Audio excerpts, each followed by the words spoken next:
नमस्कार दोस्तों, आज हम समदर्शी चैनल से आपके सामने एक छोटा सा एक पॉडकास्ट लेकर आए हुए हैं।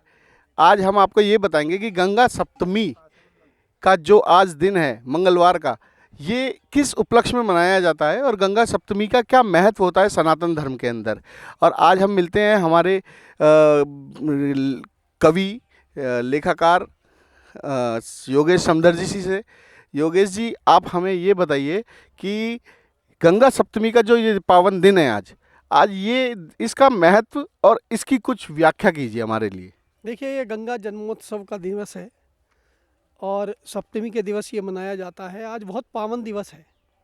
गंगा का न केवल भारत देश में बल्कि धरती पर अवतरण ही अपने आप में एक पावन सुखद अवसर था, जिसके कारण देवी देवता भी इस धराधाम पर जन्म लेना चाहते हैं, क्योंकि यहाँ गंगा की जो पावन आपको धारा मिलती है और गंगा का अपना महत्व है। गंगा को नदी के रूप में देखो तो जल एक ऐसा तत्व है जिसके बिना जीवन ही संभव नहीं है, लेकिन उसके बावजूद भी गंगा जल में कुछ अलग तत्व हैं जिस पर वैज्ञानिकों ने बहुत खोज की। और वैज्ञानिकों का पाना ये है कि जो जल का आपका भूजल है, आप भूजल का एक सैंपल ले लीजिए और एक सैंपल गंगा जल का ले लीजिए, तो गंगा जल जो है वो ऐसा है जो अपने को सदैव निर्मल और ताज़ा रखता है। सालों साल बाद रखा गंगा जल भी आपको पवित्र दिखाई देगा। इसीलिए गंगा का महत्व है। गंगा कोई जल नहीं है, गंगा कोई बहती हुई नदी नहीं है। गंगा आत्म तत्व का प्रतीक है, गंगा देव तत्व का प्रतीक है।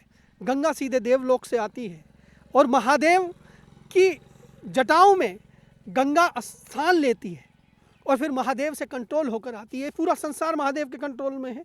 ब्रह्मा जी इसको रचते हैं और नियंत्रण जो करते हैं वो इसे भगवान विष्णु हमारे इसका पालन करते हैं। और शिव जी जो है इस पूरे इस कलयुग धाम का पूरे जितना भी आपका ये मृत्यु लोक है, इसके पूरे शोधन का काम जो है वो भगवान शिव के हाथ में है। और इसीलिए गंगा भगवान शिव के चरणों से होकर आती है। हमारे यहाँ तो परंपरा है कि आदमी जब गंगा में नहाता है तो उसके पाप धुलते हैं। पाप धुलने का अर्थ ये है कि गंगा में पवित्र होते हैं, आत्म पवित्र होता है, चित्त पवित्र होता है। और गंगा एक ऐसी नदी है जिसमें मतलब आदि काल से, अनंत काल से, हम जो ये संवत्सर गिनते हैं, हम जो ईयर्स गिनते हैं, ये तो अभी से गिनना शुरू हुआ होगा ना। लेकिन ये जो ब्रह्मांड है इसकी उत्पत्ति का तो कोई अभी तक कोई गणना संभव हुई नहीं है कि इस ब्रह्मांड की उत्पत्ति कब हुई है। कई वतवतांतर से ये चलती आ रही है। तो इसमें गंगा का अपना महत्व है। आज सप्तमी के दिवस आपके प्रताप से हमने यहाँ पर बिहार घाट नरोरा में हम आए। आदरणीय शर्मा जी, विनोद शर्मा जी जो हैं हमारे वीके शर्मा जी, इनका जन्म स्थान है ये।